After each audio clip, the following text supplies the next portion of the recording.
টুকি, আয় টুকি, তুই কোথায় যাচ্ছিস বলতো?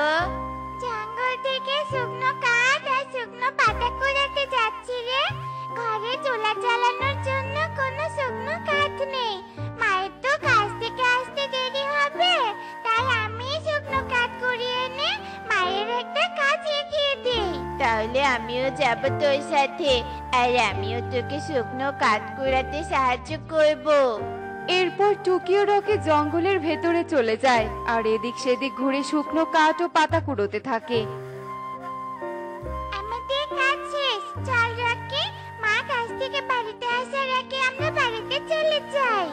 এরপর টুকি ও রকি যেই না চলে যেতে ধরে ঠিক তখনই তারা একটা পলিথিন দেখতে পায়। এই টুকি, ওই দেখ দূরে একটা পলিথিন পড়ে আছে, আর পলিথিনের ভিতরে কি যেন দেখা যাচ্ছে। এরপর টুকি এক পা দুপা করে সেই পলিথিনটার দিকে এগিয়ে যায়। এগুলো কিসের যেন বীজ মনে হচ্ছে। পথ দিয়ে যাওয়ার সময় কেউ হয়তো মনে ভুলে বীজগুলো ফেলে রেখে গেছে। চল, আমরা আমাদের উঠোনে বীজগুলো রোপণ করব। আর এই বীজ থেকে যা ফলন হবে তা বিক্রি করে আমরা পারুলের মতো নতুন খেলনা কিনবো। এরপর দুই ভাই বোন গল্প করতে করতে বাড়িতে চলে যায় আর দুজন মিলে পড়ে পাওয়া বীজগুলো বাড়ির উঠোনে রোপণ করে দেয়। আর এভাবে দেখতে দেখতে বেশ কিছুদিন কেটে যায়। একি, আমার উঠোনে পাতাকপি এলো কোথা থেকে? টুকি, রকি, কোথায় তোরা? এদিকে আয় তো। এ হয়েছে মা, দেখছো কেন? একে আমাদের পড়ে পাওয়া বীজ থেকে বাঁধাকপি হয়েছে। তার মানে এগুলো বাঁধাকপির বীজ ছিল। কিন্তু এতগুলো বীজ রোপণ করলাম, আর কিনা মাত্র একটা পাতাকপি হলো। ধুর, মনটাই খারাপ হয়ে গেল। মন খারাপ করিস না রকি, যাদের নেই তাদের অল্পতেই খুশি থাকতে হয়। তাছাড়া বাজারে তো এখনো বাঁধাকপি বেরই হয়নি। কিন্তু দেখ, আমাদের যত্নের জন্য সবার আগে আমাদের বাঁধাকপি হয়েছে। এসব তোরা কি বলছিস? আমি তো কিছুই বুঝতে পারছি না। মা, আমরা সেদিন জঙ্গলে কাঠ কুড়াতে গিয়ে কয়েকটা বীজ কুড়িয়ে পেয়েছিলাম মা, আর বীজগুলো আমাদের উঠোনে রোপণ করেছিলাম। ও আচ্ছা, আচ্ছা ঠিক আছে, তোরা দুই ভাই বোন মিলে বাড়িতেই থাকিস, আমি কাজে গেলাম। এরপর টুনি ইগলির বাড়িতে চলে যায়। টুকি, রাকি, কাল আমার জন্মদিন। তোদের মা তো আমাদের বাড়িতে কাজ করে, তাই আমার মা বলেছে আমার জন্মদিনে তোদেরকেও ইনভাইট করতে। তোরা কাল রাতে সময় মতো চলে আসিস, কেমন? আচ্ছা ঠিক আছে, আমরা ঠিক আসবো। এই যে, আমি কি দেখছি? তোদের বাড়িতে পাতাকপি হয়েছে। পাতাকপির বড়া খেতে আমার ভীষণ ভালো লাগে। আর টুকি, তোদের এই পাতাকপিটা আমার কাছে বিক্রি করে দিবি? আমি তোদেরকে 200 টাকা দিব। না না, এই পাতাকপিটা আমরা বিক্রি করব না। আমরা তো টাকার অভাবে ভালো মন্দ কিছু খেতে পারি না, তাই এবার সবার আগে আমরা পাতাকপির বড়া খাবো, তাই না টুকি? হ্যাঁ, এতে রকি একদম ঠিক কথা বলেছে। টুকি ও রকির কথা শুনে ইকরি মন খারাপ করে সেখান থেকে চলে যায়। আর এভাবে দেখতে দেখতে সেই দিন কেটে যায়। মা, ও মা, আজকে তুমি পাতাকপির বড়া বানাবে, তাই না? না রে মা, কবুতর দাদার চালের দোকানে অনেক টাকা বাকি হয়েছে। আগের টাকা পরিশোধ করতে না পারলে নাকি কবুতর দাদা আমাকে চাল দিবে না। এদিকে ঘরে চালও শেষ হয়ে গেছে, তাই এই পাতাকপিটা বিক্রি করে আমি চাল নিয়ে আসবো। তোরা এ নিয়ে মন খারাপ করিস না মা, কেমন? এরপর টুনি পাতাকপিটা নিয়ে ইগলির বাড়িতে চলে যায়। অন্যদিকে পাতাকপির বড়া খেতে না পেয়ে টুকি ও রকি মন খারাপ করে বাড়ি থেকে বের হয়ে যায়। আর তারা দুজনে জঙ্গলের ভেতরে চলে যায়। এমন সময় হঠাৎ করে ঝড় বাতাস শুরু হয়ে যায়। এই টুকি, চল আমরা বাড়িতে ফিরে যাই। ওই দেখ, কত জোরে জোরে ঝড় বাতাস শুরু হয়ে গেছে। এই ঝড় বাতাসে আমাদের ক্ষতি হয়ে যেতে পারে। তোর ইচ্ছে হলে তুই যা, আমি যাব না। কতদিন পরে একটু বাঁধাকপির বড়া খেতে চেয়েছিলাম, আর ঘুরে পড়লে সেটাও পেলাম না। যাব না আমি ওই বাড়িতে। আচ্ছা ঠিক আছে, তোকে বাড়িতে যেতে হবে না। ওই দেখ, জঙ্গলের ভিতরে একটা পাতাকপির ঘর দেখা যাচ্ছে। চল আমরা দুজনে মিলে ওই বাড়িতে গিয়ে আশ্রয় নেই। ঝড় বাতাসের সময় বাইরে থাকতে নেই, তাই আমি ওই বাড়িতে যাচ্ছি। চল রকি। এরপর টুকি ও রকি সেই ঘরের ভেতরে চলে যায়। সেই ঘরে বাস করত এক অন্ধ বৃদ্ধা। এই কে রে, কে কে এলি? বলছি আমার খুব খিদে পেয়েছে, আমাকে একটু পানি দিতে পারবি? পানি? কিন্তু ঠাম্মি, এই সময় আমরা পানি কোথায় পাবো? বাইরেও অনেক ঝড় বাতাস হচ্ছে, তাহলে এখন তোমাকে কিভাবে পানি দেই বলো তো? ওই দেখ, ঘরের এক কোণে 4টা কলসি আছে, তাদের মধ্যে একটি কলসিতে পানি আছে। ওখান থেকে 1 গ্লাস পানি দে রে দিদি ভাই, আমি যে বড্ড অসুস্থ। এরপর টুকি বৃদ্ধার কথা শুনে 4 কলসির কাছে যায়। আরে বাবা, এই ঠাম্মির এক কলসিতে এতগুলো স্বর্ণ মুদ্রা কি করে এলো? না না, এখন এসব নিয়ে ভাবলে হবে না, আগে ঠাম্মিকে পানি দিতে হবে। এই কথা বলে টুকি একে একে 3টে কলসির ঢাকনা খুলে দেয়, আর সে 3 কলসি ভর্তি স্বর্ণ, হিরে ও মণিমুক্ত দেখতে পায়। আর 4 নম্বর কলসিতে সে পানি দেখতে পায়। এই নাও ঠাম্মি তোমার পানি। এরপর মিনু বৃদ্ধা বিছানা থেকে উঠে পানি পান করে, আর বাহিরে ঝড় বাতাসও থেমে যায়। এই টুকি, চল, ঝড় বাতাস থেমে গেছে, ওইদিকে মা হয়তো আমাদের জন্য চিন্তা করছে, তাই আমাদেরকে এক্ষুনি বাড়িতে যেতে হবে। এরপর টুকি ও রকি পাতাকপি ঘর থেকে বের হওয়ার সাথে সাথেই পাতাকপি ঘর অদৃশ্য হয়ে যায়, আর মিনু বৃদ্ধা এক পরীর রূপে পরিণত হয়ে যায়। দাঁড়াও ছানারা, তোমরা যেও না। আগে এক্ষুনি তো এখানে পাতাকপি ঘর ছিল, আর ঠাম্মিও সেই ঘরে ছিল, হঠাৎ ঘরটা এভাবে উধাও হয়ে গেল কেন? আর তুমি বা এখানে কখন এলে? বলছি টুকি, আমি তোমাকে সব বলছি। একদিন আমাদের পরিমাতা আমাদের সব পরিদেরকে একটা দায়িত্ব দেন, আর সেটা হলো বনের মধ্যে এসে ভালো আর সৎ মনের পাখি খুঁজে বের করা। আর যে এই কাজটা করতে পারবে তিনি সেই পরীকে পুরস্কৃত করবেন। আর এজন্য আমি এই বনে আসি, আর একটা পাতাকপির ঘর বানিয়ে অন্ধ বৃদ্ধা বেশে অনেক পাখিকে পরীক্ষা করতে থাকি। কিন্তু তারা 3 কলসি স্বর্ণ দেখে লোভে পড়ে যায়। কিন্তু তোমরা আমার পরীক্ষায় উত্তীর্ণ হয়েছো, তাই আমি তোমাদেরকে ওই 3 কলসি স্বর্ণ, হিরে আর মণিমুক্ত দিতে চাই। এরপর পরে জাদু করে টুকি ও রকিকে 3 কলসি স্বর্ণ মুদ্রা, হিরে ও মণিমুক্তা দিয়ে অদৃশ্য হয়ে যায়। আর সেগুলো পেয়ে টুকি, রকি অনেক খুশি হয়ে যায়। আমি এমন গরিব মা যে কিনা সন্তানদের পছন্দের জিনিসটা বিক্রি করে সংসার চালাচ্ছি, আর এজন্য ওরা বাড়ি থেকে চলে গেছে। এখন আমি কি করব? কোথায় ওদের খুঁজবো? আমাদেরকে আর খুঁজতে হবে না মা, এই দেখো আমরা চলে এসেছি, আর সাথে করে স্বর্ণ, হিরে, মণিমুক্তাও এনেছি। আমাদের আর কোনো অভাব থাকবে না মা। এসব তোরা কোথায় পেয়েছিস? এরপর টুকি ও রকি টুনিকে সব কথা খুলে বলে, আর তারা অনেক সুখে দিন কাটাতে থাকে। দেখলে তো বন্ধুরা, সৎ ও ভালো কাজের ফল সব সময় ভালো হয়, তাই লোভ না করে সততার সাথে জীবনযাপন করা উচিত। এমনই সব মজার মজার শিক্ষণীয় টুনি পাখির গল্প দেখতে আমাদের সাথেই থেকো। আর গল্পটি কেমন হয়েছে তা কমেন্টে জানাতে ভুলো না কিন্তু। Bye bye.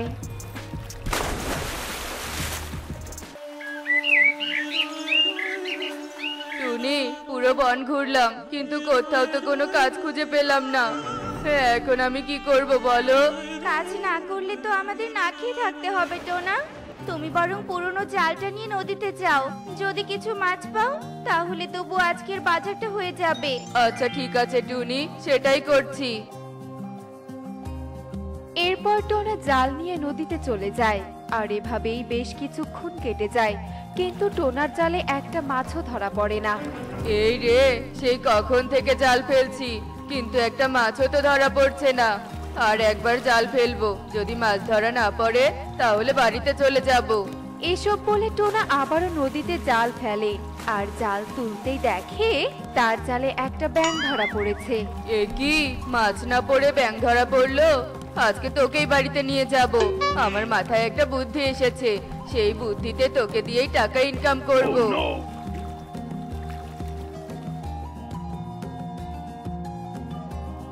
একে টোনা, তুমি মাছ না এনে ব্যাঙ ধরে নিয়ে আসলে কেন?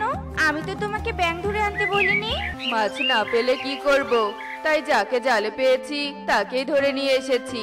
তবে চিন্তা করো না, এই ব্যাংকে দিয়েই আমি টাকা ইনকাম করব। কিন্তু কিভাবে টোনা? তারপর টোনা তার বুদ্ধির সব কথা টুনিকে খুলে বলে। টোনা, তুমি তো অনেক ভালো কথা বলেছো। তাহলে ব্যাঙটা নিয়ে তাড়াতাড়ি পাখিদের কাছে যাও। আমি পাখিদের নিয়ে আমতলায় বসবো, তুমি সেখানে সময় মতো চলে এসো। এরপর টোনা পাখিদের বাড়িতে চলে যায় আর টুনি ঝুড়ি নিয়ে জঙ্গলে চলে যায় এবং টুনি একটি আপেল গাছ থেকে আপেল পাড়তে থাকে। আর এভাবেই বেশ কিছুক্ষণ কেটে যায়। অনেক আপেল পেয়েছি, এবার তাড়াতাড়ি বাজার থেকে হলুদ কালার রং নিয়ে বাড়িতে যেতে হবে।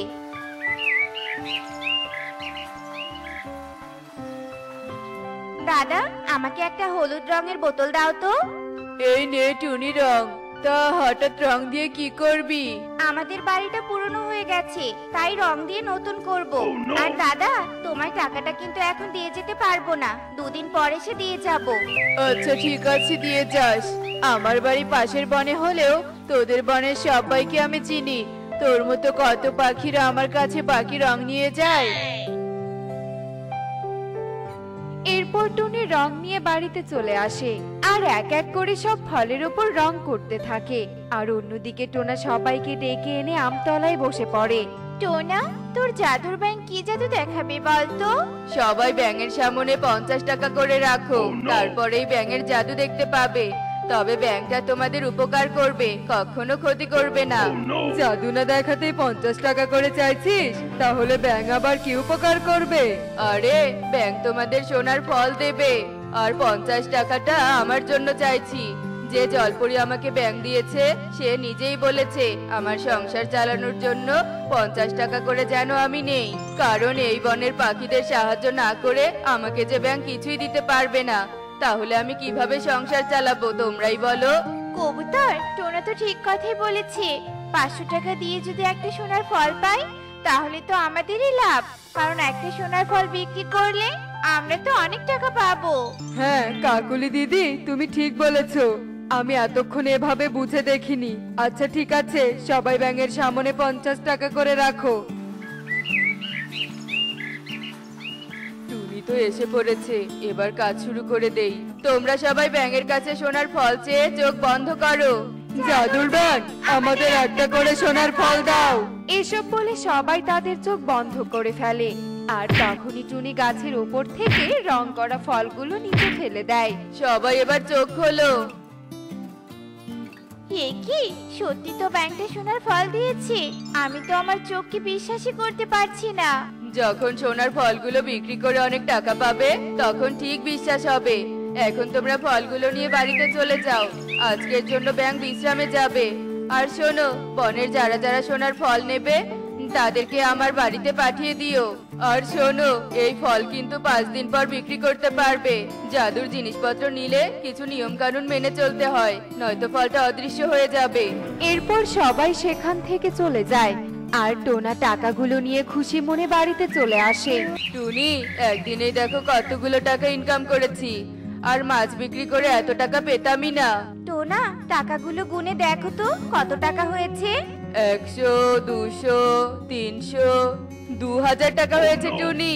একবার যদি এই কথা বন প্রধানের কাছে যায় তাহলে তো আরো অনেক টাকা পাবো টুনি। এসব বলে টুনি ও টোনা গল্প করতে থাকে আর এভাবেই সেই দিন কেটে যায়। পরের দিন তোতা দাদা, একটা খবর শুনেছো? টোনা তো একটা জাদুর ব্যাঙ পেয়েছে, আর ওই ব্যাঙ সোনার ফল দেয়। কাল আমাদের সোনার ফল দিয়েছে। কে বলছে যেসব? আমি তো এমন খবর পাইনি। টোনা আবার জাদুর ব্যাংক কোথায় পেলো? তারপর কবুতর তোতাকে সব কথা খুলে বলে। তাহলে তো বন প্রধানকে কথাটা বলতেই হবে। বন প্রধানকে যদি ব্যাংকটা নিয়ে দিতে পারি তাহলে যে আমারও অনেক লাভ হবে। এরপর তোতা বন প্রধানের কাছে চলে যায় এবং তাকে সব কথা খুলে বলে। সব শুনে বন প্রধানের অনেক লোভ হয়। কি বলছিস? সোনার ফল দেয় ওই ব্যাঙ? তাহলে এক্ষুনি টোনার বাড়িতে গিয়ে টোনাকে আর ব্যাঙকে আমার কাছে নিয়ে আয়। আচ্ছা ঠিক আছে বন প্রধান।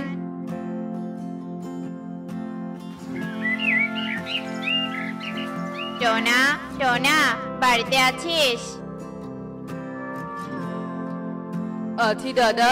তুমি বুঝি সোনার ফল নিতে এসেছো তাই না? না না, বন প্রধান তোকে ব্যাঙ নিয়ে তার বাড়িতে যেতে বলেছে। আচ্ছা ঠিক আছে দাদা, যাচ্ছি। এরপর টোনা ব্যাগ নিয়ে তোতার সাথে বন প্রধানের বাড়িতে চলে যায়। বন প্রধান, আপনি নাকি আমাকে ডেকেছেন? হ্যাঁ ডেকেছি, তোর ব্যাংকটা আমি কিনে নিতে চাই। বল তোকে কত টাকা দিতে হবে? না না বন প্রধান, আমি এই ব্যাংক বিক্রি করতে পারবো না। এত বড় কথা, তুই আমার প্রস্তাবে রাজি হচ্ছিস না? তোতা, একে বন্দি করে ফেলতো। না বন প্রধান, আমাকে বন্দি করবেন না। আচ্ছা ঠিক আছে, আপনি আমাকে 10,000 টাকা দিন, আমি আপনাকে ব্যাংকটাকে দিয়ে দিচ্ছি। তোতা, টোনাকে 10,000 টাকা দিয়ে দে। এই নে টোনা, তোর 10,000 টাকা। বন প্রধান, একটা কথা, এই ব্যাংক কিন্তু আজকে কোনো সোনার ফল দিবে না, কারণ আজ এক ঝুড়ি ফল দিয়েছিল, সেগুলো পাখিদের দিয়ে দিয়েছি। এই ব্যাংক প্রতিদিন শুধু এক ঝুড়ি করেই সোনার ফল দিবে। আচ্ছা ঠিক আছে, আমি তাহলে কালই ফল নেব। এরপর টোনা তাড়াতাড়ি সেখান থেকে বাড়িতে চলে আসে। টোনা এসেছো? বন প্রধান ব্যাংকটাকে কিনে নিয়েছে নাকি? হ্যাঁ টুনি নিয়েছে, 10,000 টাকা দিয়েছে। রাত হলেই আমরা বন থেকে পালিয়ে যাব। তুমি এক্ষুনি আমাদের প্রয়োজনীয় জিনিসপত্র গুছিয়ে রাখো, তাহলে তাড়াতাড়ি হবে। এরপর টনি প্রয়োজনীয় জিনিসপত্র গোছাতে থাকে, আর এভাবেই সেই দিন কেটে রাত নেমে আসে। আর রাত হতে টোনা ও টনি অন্য বনে যাওয়ার জন্য বাড়ি থেকে বেরিয়ে পড়ে। কবুতর, আজ না কিছু কুমড়ো পাতার বড়া বানিয়েছি। কাকুলি দিদি কটা বড়া চেয়েছে, তুমি একটু কাকুলি দিদির বাড়িতে গিয়ে বড়াগুলো দিয়ে এসো তো। আচ্ছা ঠিক আছে, বড়ার বাটিটা দাও।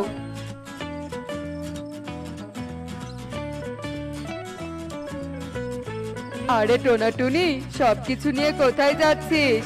আমার মা হঠাৎ খুব অসুস্থ হয়ে পড়েছে, তাই মায়ের বাড়ি যাচ্ছি, আর কদিন সেখানেই থাকবো। ও আচ্ছা, তাহলে তাড়াতাড়ি যা। এরপর কবুতর কাকুলির বাড়িতে চলে যায়, আর টোনা টুনি খুব জোরে জোরে উড়ে বন থেকে অন্য বনে চলে যায়। এই ব্যাং, আমাকে এক ঝুড়ি সোনার ফল দে তো। কি ব্যাপার, ব্যাং সোনার ফল দিচ্ছে না তো? তোতা, টোনাকে ডেকে নিয়ে আয় তো। আচ্ছা ঠিক আছে বন প্রধান। এরপর তোতা টোনার বাড়ির দিকে যেতে থাকে, আর পথে কবুতরের সাথে দেখা হয়ে যায়। কোথায় যাচ্ছ তোতা দাদা? টোনার বাড়িতে যাচ্ছি কবুতর। কিন্তু টোনারা তো বাড়িতে নেই, টুনির মা অসুস্থ, তাই কাল রাতে ওরা ওদের মায়ের কাছে চলে গেছে। কিন্তু টনির মা তো অনেকদিন আগেই মারা গেছে, তুই এই বনে নতুন এসেছিস তাই জানিস না। কিন্তু আমাকে মিথ্যে বললো কেন? অবশ্যই কারণ আছে, তোদের হয়তো নকল সোনা দিয়ে মিথ্যে বলে ব্যাংকটাকে বিক্রি করে পালিয়ে গেছে। ওই সোনার ফলটা নিয়ে চল বন প্রধানের কাছে, তাহলে বন প্রধান সব বুঝতে পারবে। এরপর কবুতর নকল সোনার ফলটা নিয়ে তোতার সাথে বন প্রধানের বাড়িতে চলে যায়। এ কি, এটা তো সোনার রং করা ফল। তার মানে শয়তান টোনা এভাবে বনের সবার কাছে টাকা নিয়ে পালিয়ে গেছে, আর আমরা সবাই বোকার মতো টোনার কথা বিশ্বাস করেছি। তোতা, কবুতর, তোরা এক্ষুনি পাশের বনে যা, আর টোনা যেখানেই থাকুক না কেন সেখান থেকে ওকে ধরে নিয়ে আয়। আচ্ছা ঠিক আছে বন প্রধান। এরপর কবুতর ও তোতা পাশের বনের উদ্দেশ্যে রওনা দেয়, আর উঠতে উঠতে তারা পাশের বনে পৌঁছে যায়। তোতা দাদা, ওই হোটেলে টুনির মতো পাখিকে দেখা যাচ্ছে, চলো তো সেখানে গিয়ে দেখি। টুনি, বলো তুমি কি খাবে? তাড়াতাড়ি খাবার খেয়ে এই বনে সুন্দর একটা বাড়ি বানানোর ব্যবস্থা করতে হবে। তোদের সুন্দর বাড়ি বানানোর ব্যবস্থা করে দিতে আমরা চলে এসেছি। শয়তান প্রতারক পাখি, এক্ষুনি আমাদের সাথে বনে ফিরে চল, বন প্রধান তোকে নিজ হাতে শাস্তি দিবে। ইয়ে মানে, আমাদের তোমরা ক্ষমা করে দাও, দয়া করে আমাদের ছেড়ে দাও। আগে বন প্রধানের কাছে চল, তারপর বন প্রধান যা করবেন তাই হবে।